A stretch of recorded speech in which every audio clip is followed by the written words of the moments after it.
Good morning, ladies and gentlemen. I strongly debated doing a Gentleman's World podcast entry without one of two people, that being a gentleman named Corey and another gentleman that is a friend of mine. However, it's gotten out of control to the point I felt compelled to at least put something so that I could document it for no other reason than to at least document it because it's getting crazy now. So recently, Bill Mayer and Chris Cuomo were discussing the Dave Chappelle stand up on Netflix, The Closer. And let me just start off by saying I don't know what it's going to take for society to recognize just how silly it is that this far after this special, it is still being talked about. That this far after a comedian has done a set, that we are still talking negatively about the set, number one, but number two, that there's still an active, aggressive push to censor free speech, because that's what it essentially is an attempt to censor free speech. He has the right to say what he chooses to say, and if you listen to the message behind what he's saying, nothing he said was as was described by the open community.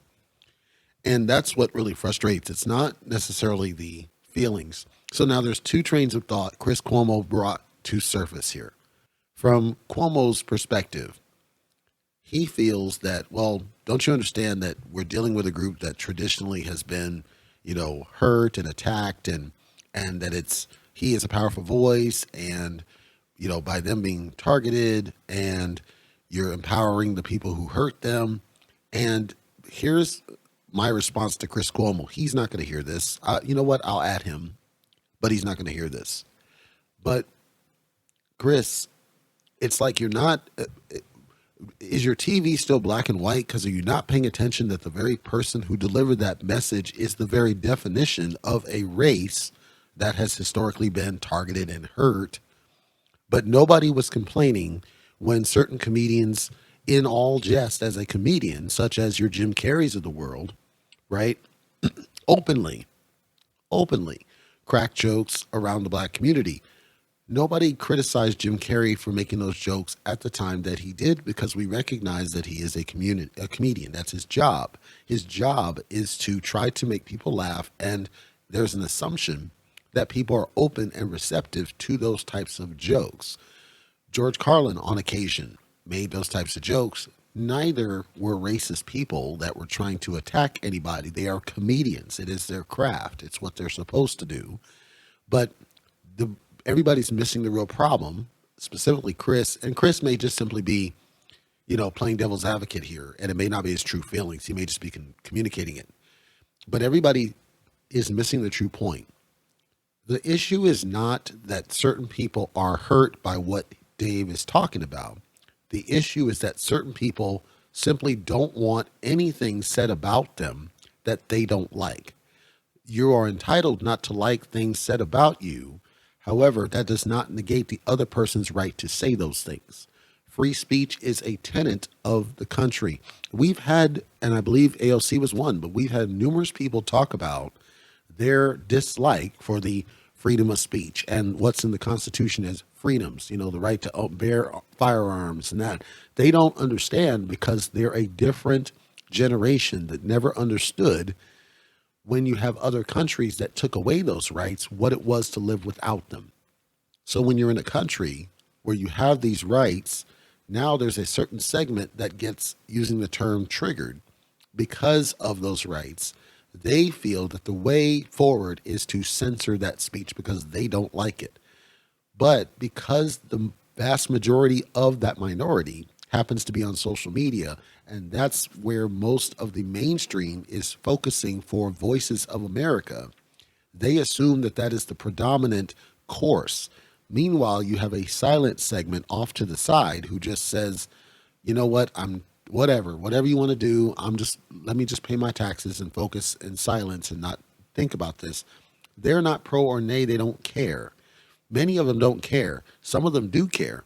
I think where it started to hit a fever pitch, honestly, is with the parents, the mothers who were more reasonable and said, no, I'm not going to allow my child to make the decision of what their gender will be. I will tell them what they are and educate them properly. And I don't want the school system trying to impose whatever values on my child that I am not okay with. So you have this segment of parents who are trying to protect their children as their job. You have comedians who are just cracking jokes, which is their job. And then you got a segment of people who get offended because it contradicts what they believe. Nobody is telling you can't believe A, B, or C. But I do think that what's been lost is the recognition of somebody's right to say those things. Somebody has the right to call me the N word. As a result, I have the right to call them whatever I choose in response. Those are our rights, which is why I can't say, no, you should pass a law where they can't call me the N word. That doesn't make any sense. It doesn't make any sense. If you had somebody like a Hulk Hogan who is recorded using the N word and then he gets canceled as a result, he had the right to say that, number one. Number two, it's a private conversation. Number three, you have the right not to watch his matches, not to listen to his interviews. You have every right to boycott of your own, boycott and speak with your wallet and say, no, I'm not going to support that person because they did something that was not in concert with my beliefs. Where I believe it starts to go way too out of bounds is this notion that we're going to create a lynch mob effect and try to ruin people's lives, ruin people's chance of making any sort of income or making a life because they make conservative statements that say, this is what I believe, and it's my belief, and I'm going to stick to it. To me, Dave Chappelle should be applauded for holding to his guns. He even said, we can have a conversation. Nothing's going to change because I believe what I believe, period. I never had a problem with anything in this side. And ultimately, I'm the one being attacked, let's be honest. And he's subtly trying to expose the hypocrisy that is happening as a result of this. And he's using his platform to communicate to a wide audience about what's happening. Now, you have other comedians who don't go there because they're concerned about it and they've openly spoken about it. It's like you just don't know what you can talk about anymore. And they're not willing to do that like a Dave Chappelle, but he's arguably at the top of the comedian game. He is arguably one of the main people that's up there, along with people like Cat Williams and others that have the platform to try to instill some sense of common sense back into society. But I'm frustrated that it's taken, we're talking weeks after the fact, and we're still talking about and trying to attack ultimately his right to communicate this, then trying to attack Netflix for openly having it as something that's out there for people to consume should they choose. I think the better answer, in my opinion, is anybody who was, first of all, anybody who watched it and they personally believe that they were not going to be supportive of that kind of thing, absolutely cancel your Netflix membership. Absolutely say you'll never watch another Dave Chappelle thing again. Absolutely speak with your wallet. I think where it derails is where we start saying, okay, pickets and pitchforks and going out there and doing all this campaign and stuff to try to ruin a person and try to ruin a company because of your individual beliefs over something that is a protected free speech as per the United States Constitution. That's where I start having a little bit of a problem. I have no issue speaking with your own voice, making your own decisions, taking your own action. I encourage you to do that. I would always encourage you to do that. I do that with the businesses that I work with. I tell them, look, if you don't agree with the way my policies are and my hard stance on things, we don't have to do business. I support your ability to walk away from the contract, but my terms are not going to change just because you don't like them. That's the beauty of a free society, is that we should be able to have that conversation, that you can speak with your wallet and move away. Now, if you're desperate for my services, that means you're going to need to compromise if you want to work with me. That's what we're seeing with some people like Netflix and Dave. Ultimately, Netflix knows Dave drives revenue. And I think in this situation, Netflix realized that this was going to generate a chatter and conversation around this issue. And it was an opportunity to get it in the forefront at a large scale where the mainstream now has no choice but to recognize it for what it is. The sad truth is that most of the mainstream distorted what he said because many of them are only reacting to that minority group's voice. They're not actually taking the time to really process what he said, which was ultimately, if you would dumb down everything he said in that whole message, in that whole show, I can tell you, because I watched it start to finish, to dumb down what he essentially said in that whole show, he said that our priorities are jacked up. What we're doing is we're overreacting to people's words and people saying things and getting offended. But then when black people get killed, nobody's in an uproar. I would take it a step further. Ashley Babbitt, a white person killed by a white cop on January 6th, and people are not up in arms about that. So we're less caring about people getting killed now. If I didn't mention this on the podcast, but if you were watching over the first parts of the Biden administration and the latter parts of the Obama administration, the number of mass shootings started to increase to the point that it became a common expected thing, and nobody was sad. It was just a matter of our thoughts and prayers each and every time, and we just kind of move on. That has now become a norm because we have less focused on it as a society, and instead we spend inordinate amounts of time and inordinate amounts of money focusing on people's feelings getting hurt. That one gets way more attention. That one gets, with the Afghan issue, Afghanistan, American troops get killed because the current administration screwed up. They screwed it up, didn't follow the plan. American troops get killed. The mainstream media does not cover that. But when you have the Dave Chappelle deal, where people just get upset because of their own feelings about what was said, mainstream's all over this, covering it for days on end, discussing it for days on end. This is the hypocrisy he's calling out, is that our priorities are jacked in what we're focusing on and what we're not focusing on, and what we care about and what we don't care about. And it's never about transgender and dislike or like, or it's not about that. He wants a level playing field where we say, no, everybody has been the subject of jokes. Everybody will be the subject of jokes. You have the right to be a subject of a joke, and we should learn to laugh at being a subject of a joke, regardless of who you are. He's made fun of white people, black people. It doesn't matter. He doesn't pick and choose any one. But when you have a segment who makes it about them and says that you're attacking us specifically simply because it's part of your special, you happen to have mentions of it, then many of them even openly admitted on the reviews, I think this was Rotten Tomatoes, they openly admitted the moment he got to the turf comment, they cut it off. Well, that means you missed the significant parts of what he said, because what he said is, as a woman, you are likely offended by what's going on because you have a group of people that are essentially pretending to be what you are, right? Which is female. And as a woman, certain of them may feel just as offended as you're feeling with his segment. Like, the science behind what he was describing and the stories he was telling completely went over people's heads because they got so upset by just the words he said and not focused on the message of what he was trying to say, to hopefully calm down that segment of the audience to realize you got to understand women might feel disincentivized by what's going on. They're feeling like they're less important. The whole paper at the White House that said birthing people instead of women. This is the kind of society that we have now. And as a result, it's not, and his analogy of, well, I'm the one who can't even walk in the Netflix building. So many subtle, just not jabs, but just statements that he's making to try to get people to understand how wild and crazy it's gotten. And then the hypocrisy of, you're so upset about this and what you are feeling, but you're not willing to recognize what effect that's having on other groups of people. The fact that black people are getting killed and nobody cares. The fact that women are being basically disenfranchised and nobody cares. And that you don't care because all you care is about your own mission. And then he wraps it up with the story about Daphne. And then with Daphne, he's trying to tell you that this is a transgender person that was openly my friend and straight. You can see the proof. It's not like it's made up. Openly a friend of his, but Daphne was willing to embrace the jokes because Daphne was a fellow comedian. And so when he says and wraps up with the fact that Daphne was basically one with him and one of the family, he's talking to comedian of families. There, he gives you a very symbolic message about, it's not even about the color of your skin. It's not about what you treat yourself as gender.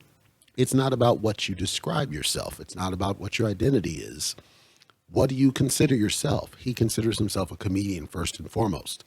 he, as a comedian, has issues with the white community because of the way that he sees the black community being treated at large. But nobody has ever tried to cancel him for that dialogue, even though it's been a common part of his message for decades. The cancellation only started with the trans community specifically. So the summary is, how can you equate the two? How can you say that this person who is clearly black, it's not a joke, he's clearly black, has made jokes over time about white folks and nobody tried to cancel him?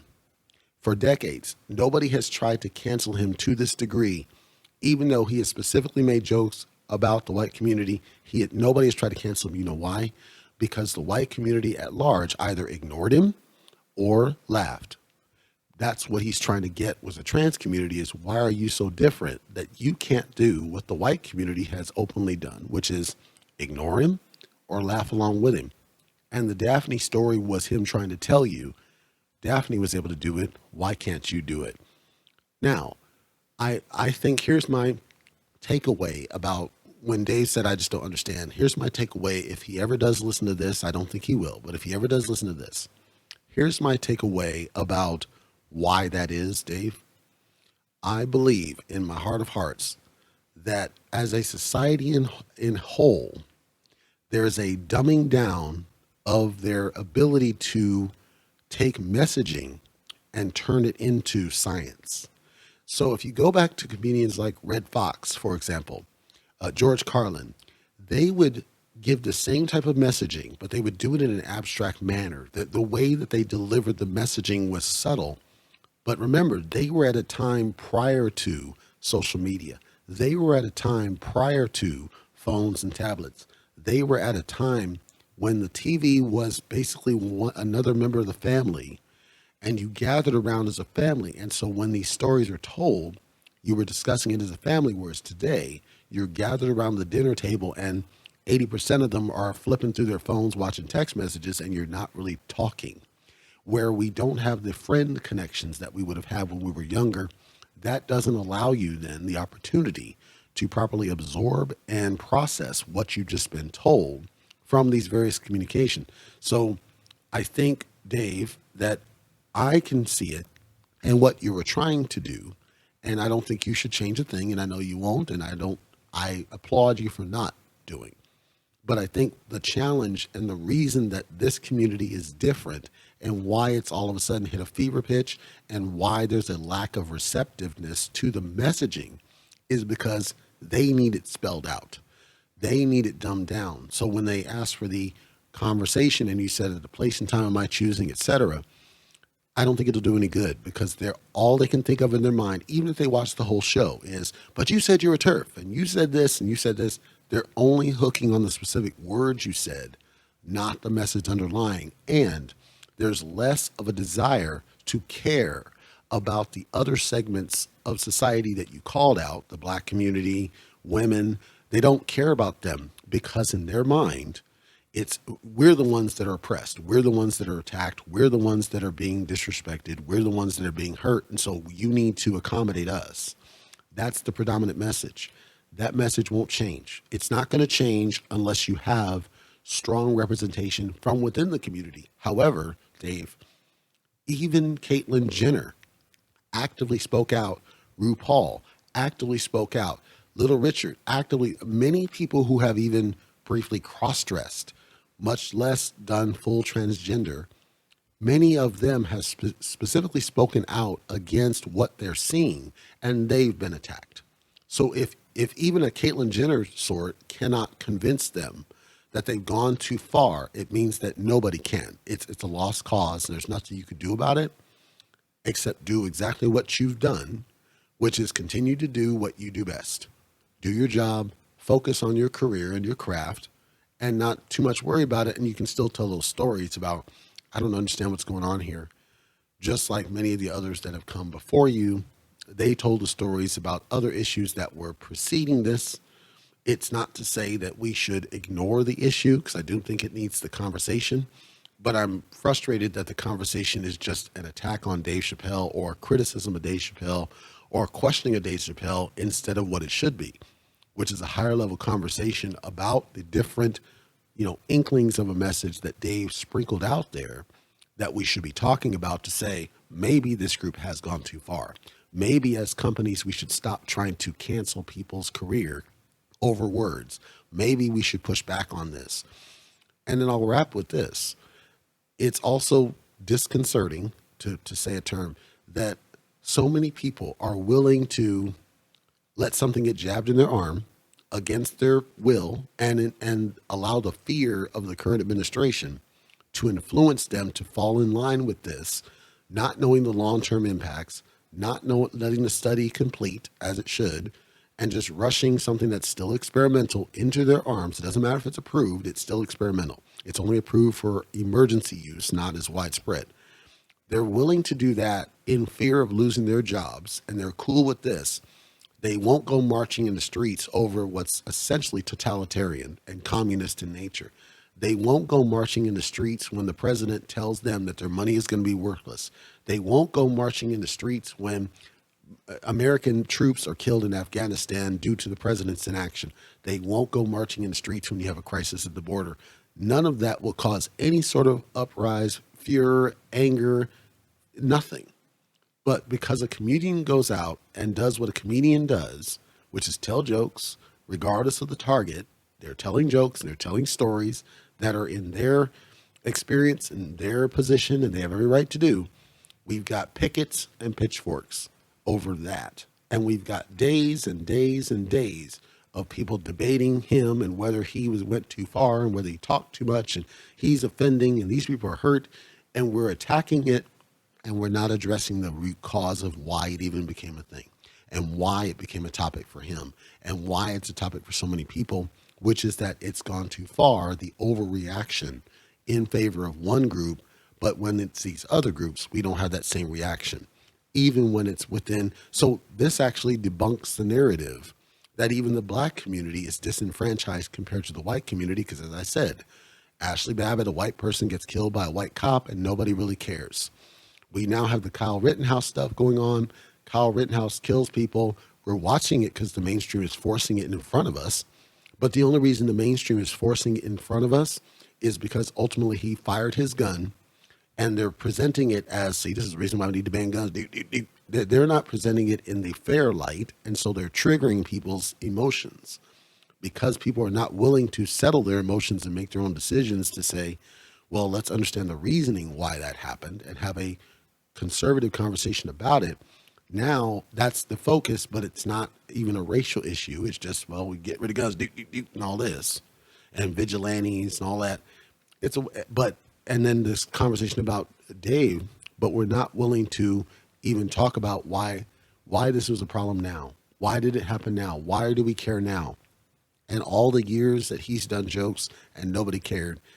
And then Mayor brought up the fact that Mario Lopez at one point just made a regular conversation as a father himself and said, I don't believe that a 3-year-old should have the right to decide a gender. And he almost gets canceled for that. Well, why? It's because this has become so radical, this group, that they think, no, everybody should have the right to do whatever the heck they want and nobody should tell us what to do.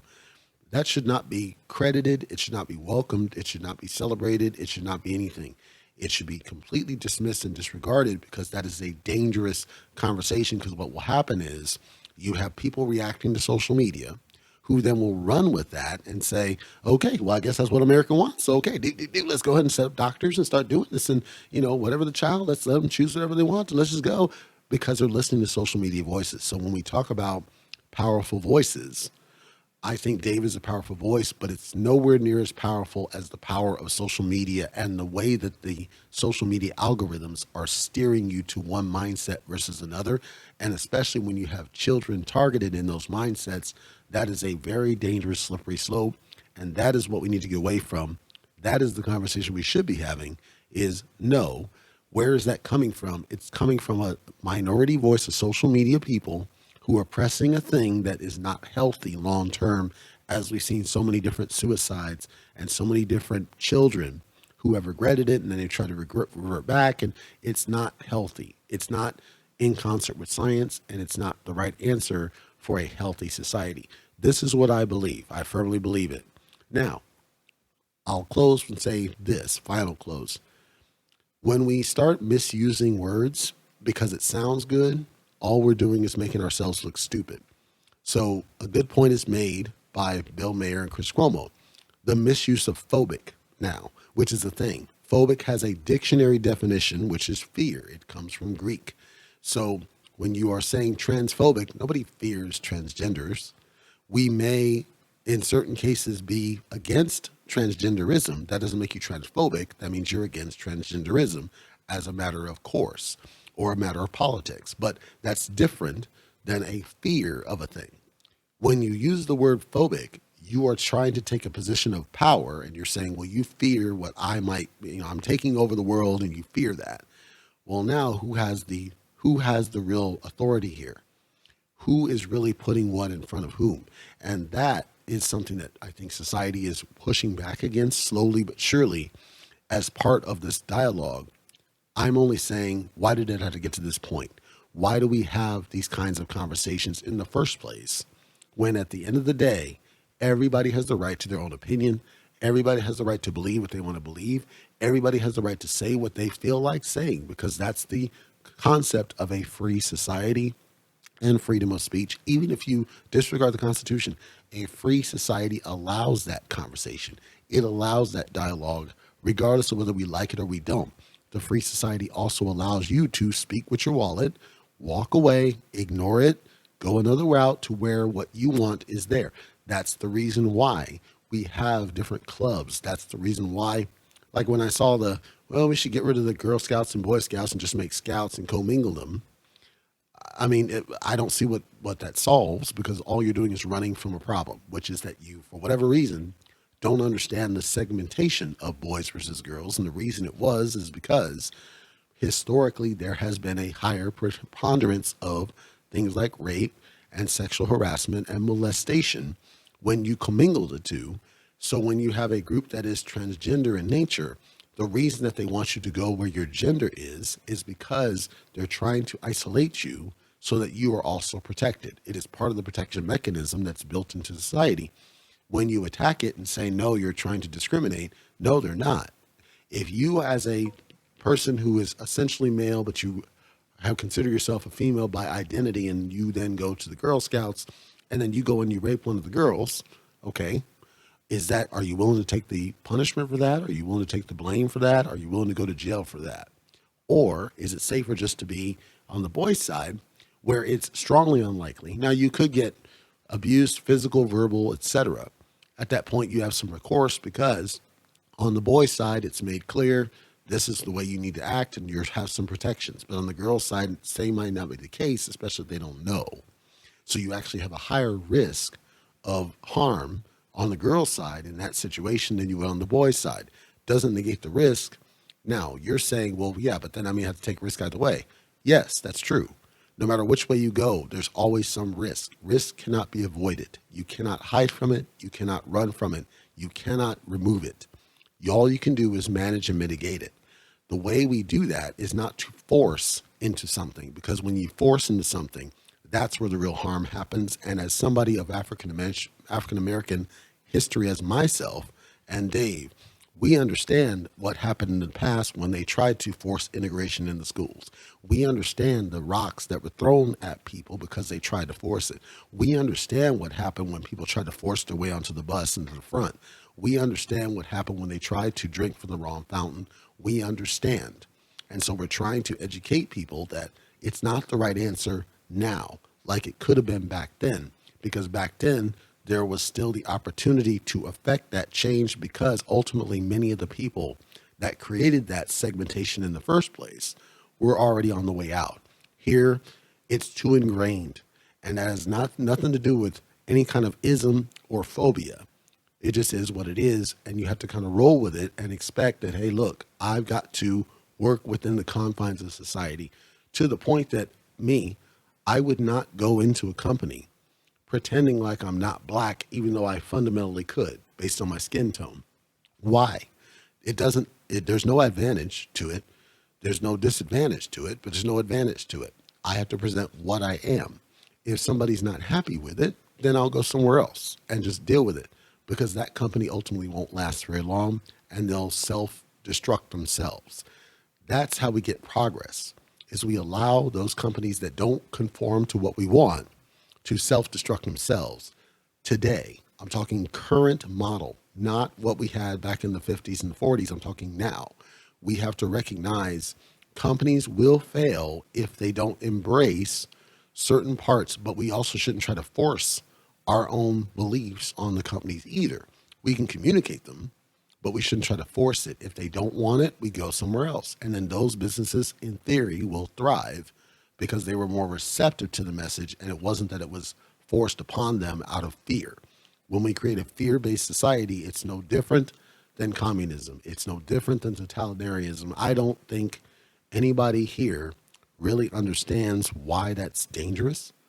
And if you're reacting to Chappelle's segment and you're just saying his words I didn't like, you have the right to do it. I just don't think we should try to shut people down because of it.